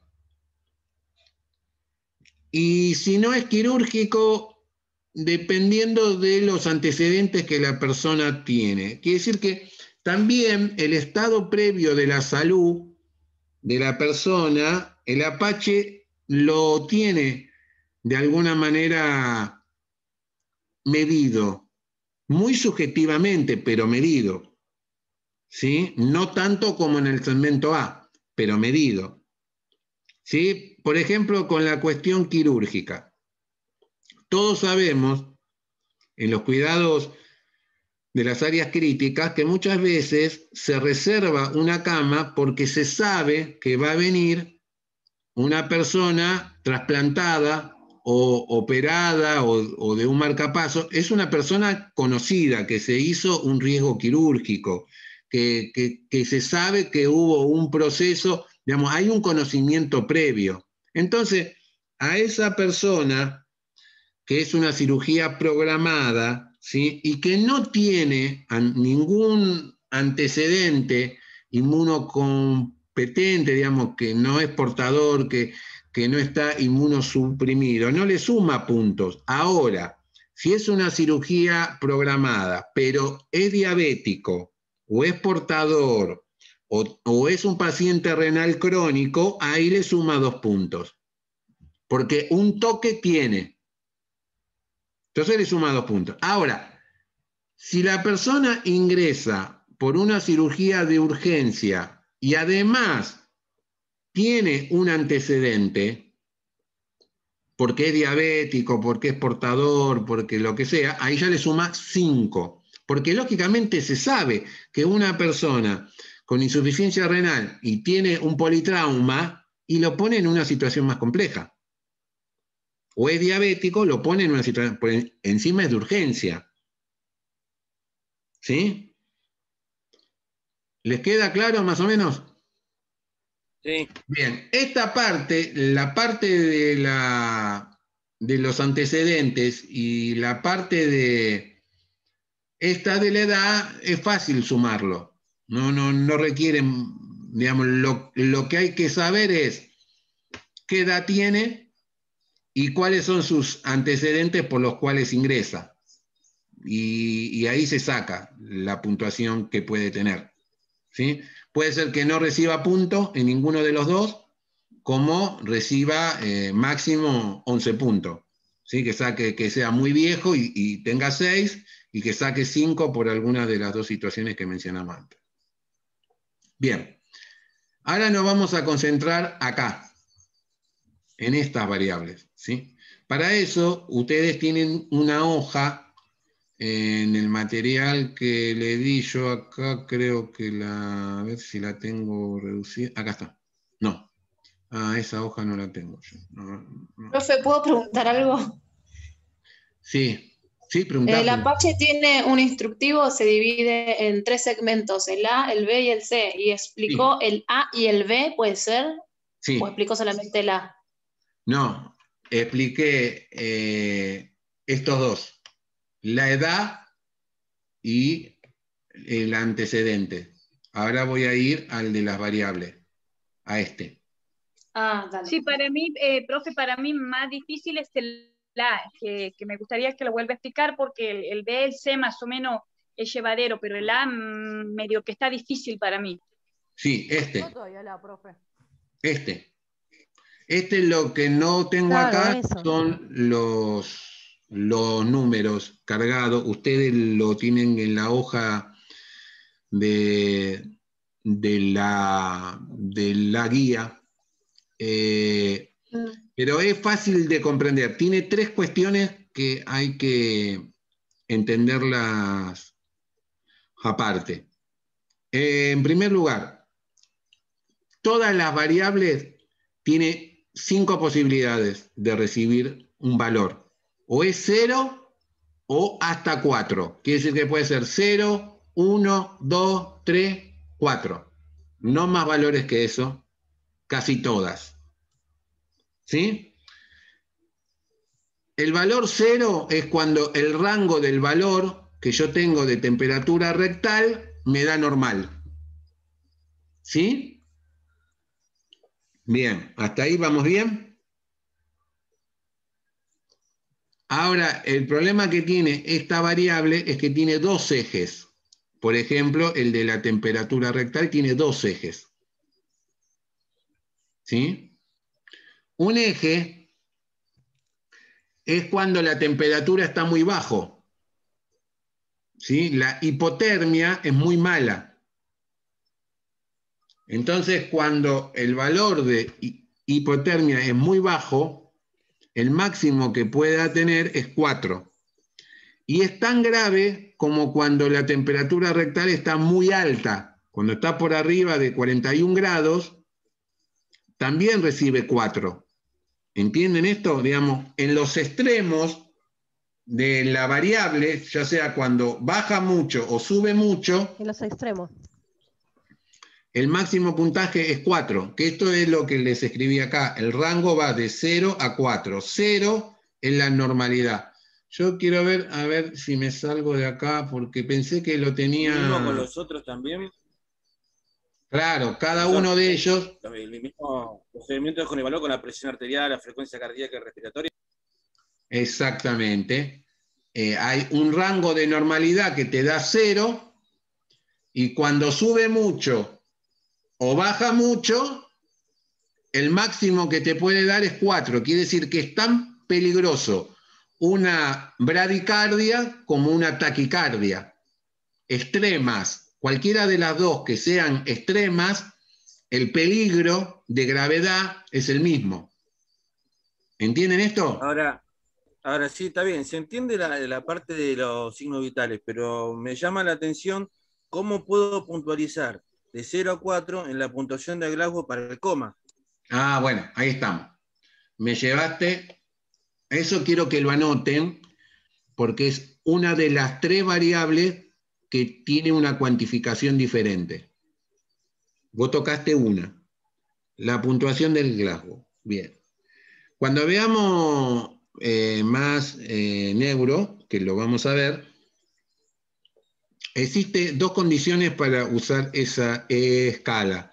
Es cuando está inducido farmacológicamente y cuando no está inducido farmacológicamente. Quiere decir que vos tenés un máximo de puntuación que puede ser o 15 o 10. ¿Estamos de acuerdo? ¿Hola? Sí, un segundo. 15 o 10. Pero digo. eso después lo vamos a ver entonces. Sí. Quiere decir que de acuerdo al máximo que vos tengas como óptimo, ¿sí? Es tu referencia. Vamos a suponer que la persona no está ventilada, no está inducida y tengo que hacerle una valoración de 15 en 15.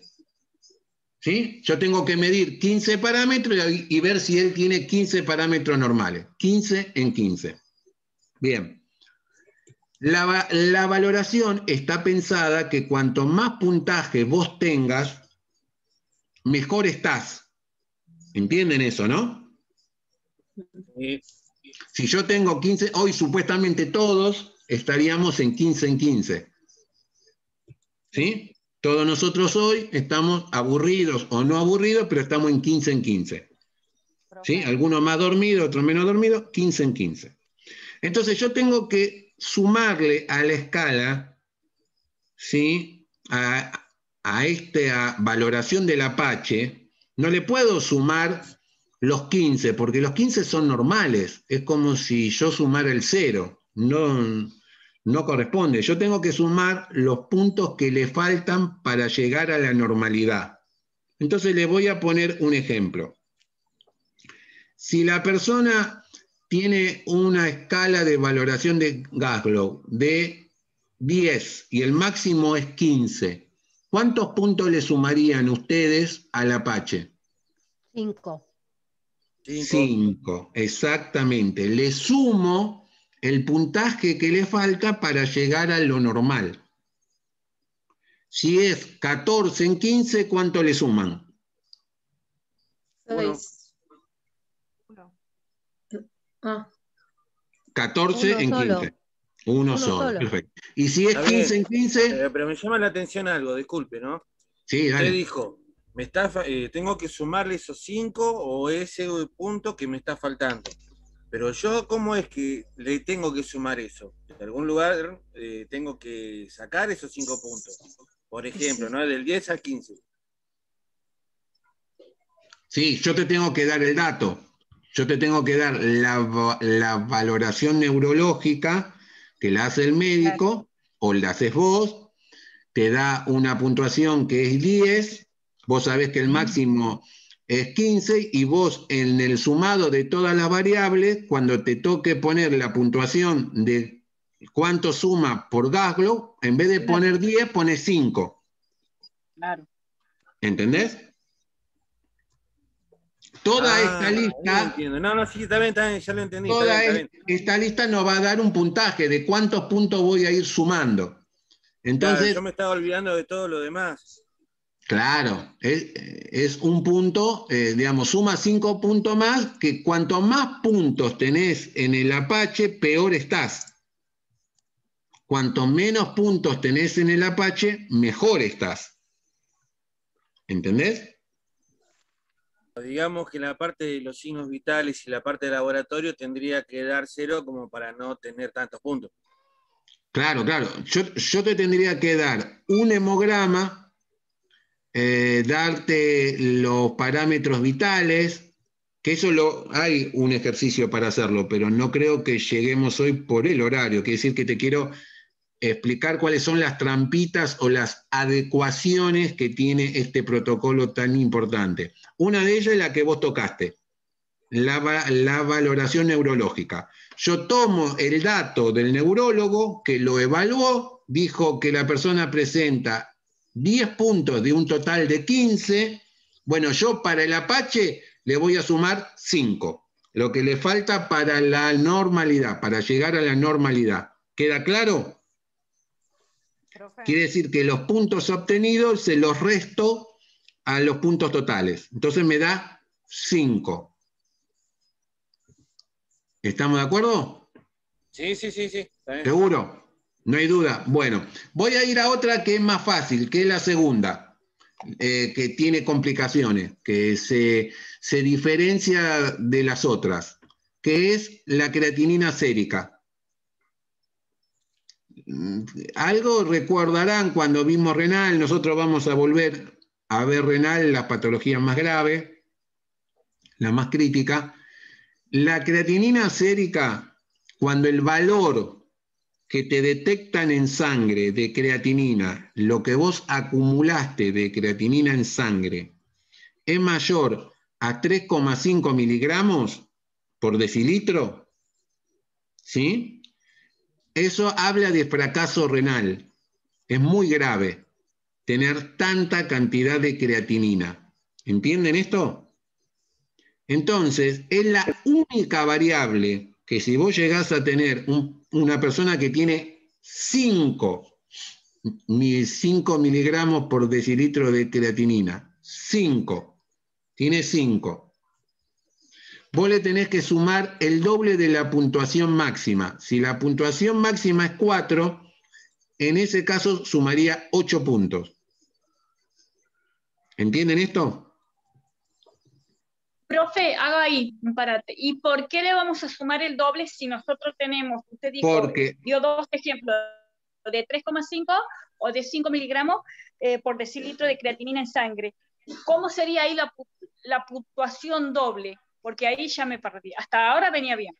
Bueno, porque el máximo, porque lo que se descubrió es que al seguir a los pacientes con creatinina alta, es un marcador que cuanto más aumente la creatinina, habla de peor condición de salud. Entonces, es tan malo tener tan alta la creatinina que se ve que en las personas que presentan una creatinina elevada por arriba de 3,5 miligramos por decilitro, tiene mayor probabilidad de muerte. Entonces, en el puntaje que hay máximo de 4 para todas las variables, menos para la escala de Glasgow y menos para la creatinina, cuando la creatinina pasa su valor máximo, recibe el doble de puntuación. Te pongo otro ejemplo. Si la creatinina es de 3,2, ¿cuántos puntos les vas a poner?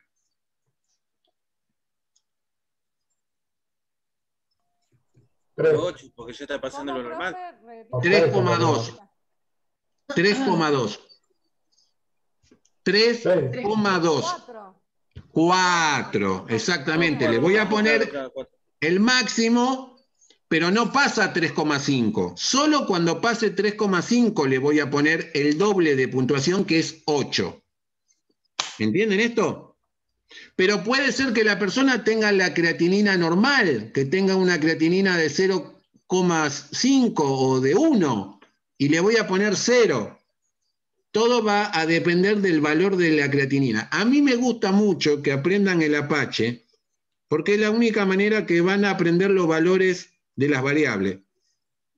Y no podés trabajar en terapia si no podés leer un hemograma, si no podés leer una gasometría arterial. Si es normal, entonces ponemos 0, ¿no? Si es normal, ¿cómo? El valor... Si es normal, el valor es normal, va a 0. Si la creatinina está en un rango de normalidad, le pones 0. ¿Por qué le vas a poner puntos si no está mal? Está bien. Ahora, cuando tiene mucho, por arriba de 3,5, le vas a poner 8 puntos. Pero yo te tengo que dar el dato como está, ¿vieron? Miren, se los voy a adelantar, pero no lo vamos a hacer hoy. Ni lo van a hacer ustedes de tarea para su casa, porque sé que no lo van a hacer, así que no se calienten. Acá yo le tengo que dar todos estos datos. Yo te tengo que dar los datos a vos. Entonces yo acá te pongo la creatinina, qué valor tenés. Si el valor es por arriba de 3,5, bueno, ahí reciben 8 puntos. 8 puntos. Es la única. Una consulta. Sí. En el caso entonces que sea 3,6, ahí también es 8. O sea, no importa el valor en ese caso. Claro. No importa si es 6, 5, 4, 9, 10. Ahí ya se vio que es indistinto. Lo que se ve que una persona a la cual vos le tratás de dar diálisis, dar lo que sea, y no regulás y no mantenés su creatinina por debajo de 3,5, es fracaso renal. Entonces tiene un valor predictivo muy alto. Eso se hizo gracias a las estadísticas, al seguimiento de pacientes con creatininas elevadas. Entonces es un dato de deterioro fuerte renal, sobre todo en casos agudos de politrauma. Una persona que tuvo un accidente de auto, se traumatiza, estallido renal, compromiso renal, creatinina que no se normaliza con el paso de los días, mal pronóstico. ¿Sí? Profe, ¿la puntuación siempre va a ser 8? Nada más, ¿nunca va a ser más elevada? Para la creatinina, cuando pasa 3,5, siempre es 8. Sí. Porque por ahí vi que decía que en el ejemplo que usted pasó, que había un ejemplo de 6 miligramos, creo, por decilitro, siempre va a ser 8. Bueno, 8. Si no... Te pongo en otro ejercicio 10, 8. 15, 8. Siempre 8. Porque la consigna es que pasa a los 3,5. Pasa a los 3,5, 8. ¿Sí?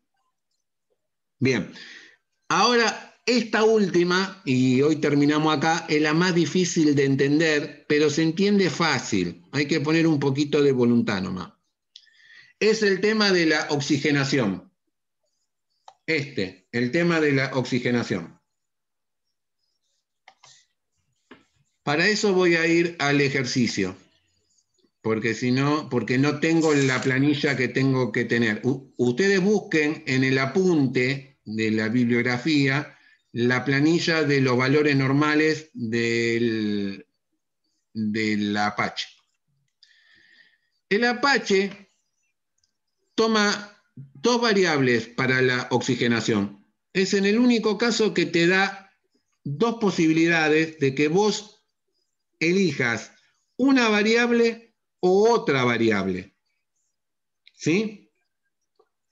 Y te dice, si la persona está recibiendo oxígeno a una fracción de oxígeno alta, del 50 para arriba, una persona que reciba oxígeno al 50%, vos te tenés que guiar por el dato de las variables de la gasometría. Esto lo vas a sacar del papel de la gasometría. ¿Sí? Entonces, el papel de la gasometría te va a dar estos tres datos que ustedes tienen acá. Le va a dar el pH, ¿sí? Le va a dar la presión de oxígeno y le va a dar esto. ¿Recuerdan qué es esto? Cuando lo vimos en adulto 1, esto que está acá.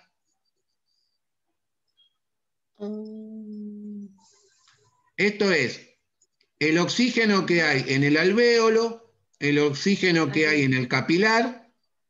Esta D es de difusión de oxígeno y dice que el valor es de 500. En el caso que yo les doy, en este caso, ¿ven? Acá les digo, indicación médica, la persona está recibiendo una FiO2 del 60%. Entonces, el Apache dice que si la persona recibe oxígeno mayor o igual al 50%, yo me tengo que guiar por esta variable. Si la persona no recibe oxígeno suplementario o el oxígeno que recibe es inferior al 50%, utilizo esta otra variable para saber si está alterada o si está normal. ¿Entienden esto? Sí, profe. Sí. ¿Está claro? Si es menor al 50%, nos guiamos por esta variable. Por esta variable. PO2. ¿Sí? Esto tiene que ver que al recibir una fracción de oxígeno más alta, yo tengo que buscar un dato más fidedigno. ¿Sí?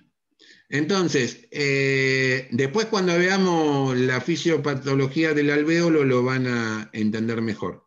Pero para el ejercicio aquel que lo quiera hacer y calcular cuántos puntos tiene, demás, la variable que ustedes tienen que seleccionar es esta.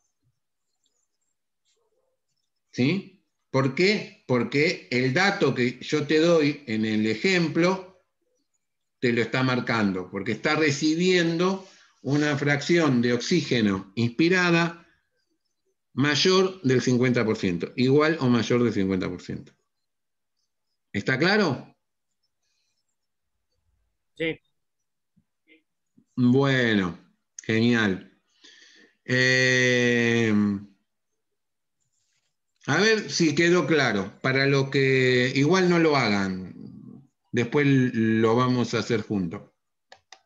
Acá tienen la puntuación del médico. Dice que la puntuación de Glasgow es de 8 puntos y déjenme ver si yo en este caso le puse si está con sedación o no está con sedación. A ver.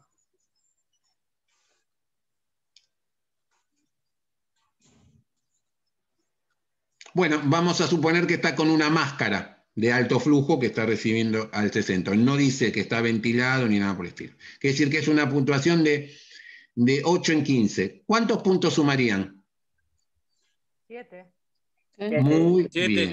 Muy bien. Perfecto. Perfecto. Genial.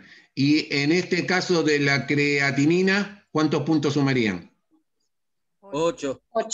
Bien, y ya recordaron cuál es el valor máximo de la creatinina. Perfecto, bueno, listo, nos quedamos tranquilos. Por hoy quedamos acá. Después vamos a poner, cuando nos veamos de vuelta, el martes, vamos a poner en práctica los dos protocolos, tanto el TIS como el Apache, que son los 2 protocolos que quiero que aprendan, así que nos falta poquito para poder terminar esta parte, así que quédense tranquilos, que quiero llevarlos despacio para que no se aburran y que es re entiendan. Igual, profe, es re interesante este tema, la verdad.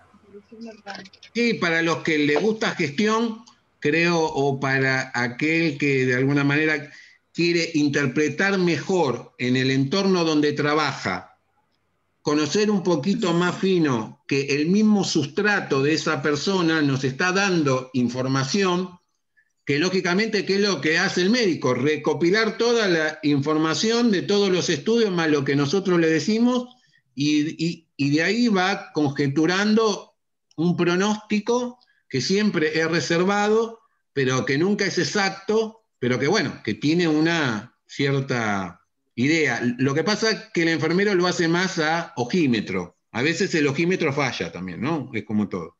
Bueno, ¿alguna duda, alguna consulta? ¿Algo que les haya pasado? Sí, profe. Sí. Yo quiero saber cómo lo puedo googlear para buscar sobre el oxígeno, que es lo que me quedó muy poco, ¿vio? Como ya termina la clase, para yo poder entenderlo. Además del material que usted dio, para ver cómo se hace, para poder, porque no le entendí bien a este del oxígeno. Después el resto sí. El oxígeno. ¿Lo googleo o lo busco? Busca la tabla de normalidad de la Apache 2, que la tenés en la guía de estudio, sí. Tenés todo un documento que te explica cada una de las cosas que yo mencioné, pero si no, después te consigo el link. Yo pensé que lo tenía pegado ahí, no me lo olvidé de pegar. En la próxima clase te lo pego para que les quede mucho más claro. Tienen una tabla con la variable de un lado y los valores alterados y la puntuación que recibe cada valor en cada rango. Quiere decir que te es sencillo, te es fácil. A mí la duda mía es cómo sacar de los datos que uno recibe, teniendo el pH, el PO2, y tener en cuenta cómo yo voy a sacar la puntuación. Bueno, ahí me perdí. Bien. Por eso yo quiero rever el tema después. Bien. Hoy, José, si ahí vos... pasé por el grupo la foto de la tabla, que está en el apunte. Está acá en el chat, en el WhatsApp. Bueno, en el grupo. Está en el apunte. Perfecto. Genial. Pero hay algo que, en base a lo que plantea, digamos, Karina, que yo me olvidé de recomendarles. Bájense la aplicación, así como hay aplicaciones para gasometría arterial, bájense en una que diga Apache 2. Hay una aplicación, pero no es para que se copien con el ejercicio, es para que lo practiquen ustedes nada más. Es la que tiene el médico en su celular, ¿sí? Te va dando todos los datos que vos tenés que poner y después tocas Enter y te calcula cuál es el valor total. Te lo suma por vos. Es algo sencillo, ¿sí? Estas 2 aplicaciones son gratuitas y las tienen en los portales para los teléfonos. Las pueden usar. ¿Dos aplicaciones? Sí. Una es una de gasometría arterial. Hay muchos que te sirven, que la vamos a usar para ver si es una cirrosis, qué es. Y la otra, la del Apache 2. Lo que dice Karina, tenemos que practicarlo bien para entenderlo, para cuando yo le dé los datos del ejercicio, no hagan mal el cálculo. ¿Está? Entonces, la decisión en cuanto a la oxigenación va a depender del dato que yo te doy sobre si está recibiendo oxígeno o no está recibiendo oxígeno y qué cantidad está recibiendo. En base a eso vos vas a decidir si usás la presión parcial de oxígeno como dato o vas a usar la difusión del oxígeno como dato, o uno u otro. Y en base a esa puntuación vas a ver si le pones 0, 1, 2, 3 o 4. No es muy difícil, pero es ese pequeño dato el que te hace cometer el error de no llegar al puntaje exacto. Así que eso lo vamos a practicar bien el martes que viene. ¿Está? ¿Alguna duda? ¿Algo más? No, ninguna. Bueno. Profe, una pregunta. Le pregunté en toda la semana. La primera clase la primera la dio usted, no la subió, ¿no? ¿Y no la va a subir? La vi yo, y vos sabés que como tenía grabando la clase anterior, se me borró. Ah, listo, porque pregunté por todos lados y... Perdona, si no te contesté, no es que no lo quise subir de mala onda, sino que se me borró. No sabía que cuando el Zoom tiene 2 grabaciones, corta una y sigue con la otra, y no, la bueno, perdí. no, está bien. Igual del año pasado debe haber una colgada. Si la busca, pero no sé si no me pasó lo mismo el año pasado también. Si no, la hago, está, quédate profe, tranquilo. No hay no drama. está porque yo la busqué y no está tampoco del año pasado. No está la No, tampoco está. A partir de la clase 3, creo. Bueno, después la hago. Después la hago y igual, profe, la primer clase fue como una introducción a la materia, no es que se dio algún tema específico. No, es cierto, yo hice un comentario general. Por eso sería la segunda clase. La segunda clase, la primera parte de la unidad 1. Sí, tenés razón vos. La primera parte de la unidad. La hago de vuelta, no hay problema. Bueno, chicos, nos estamos viendo. Buena semana. Miren que mañana tienen Neo, ¿eh? Gracias. No se olviden, a las 8. Chau. Chao, gracias. Dale, chao. Nos vemos.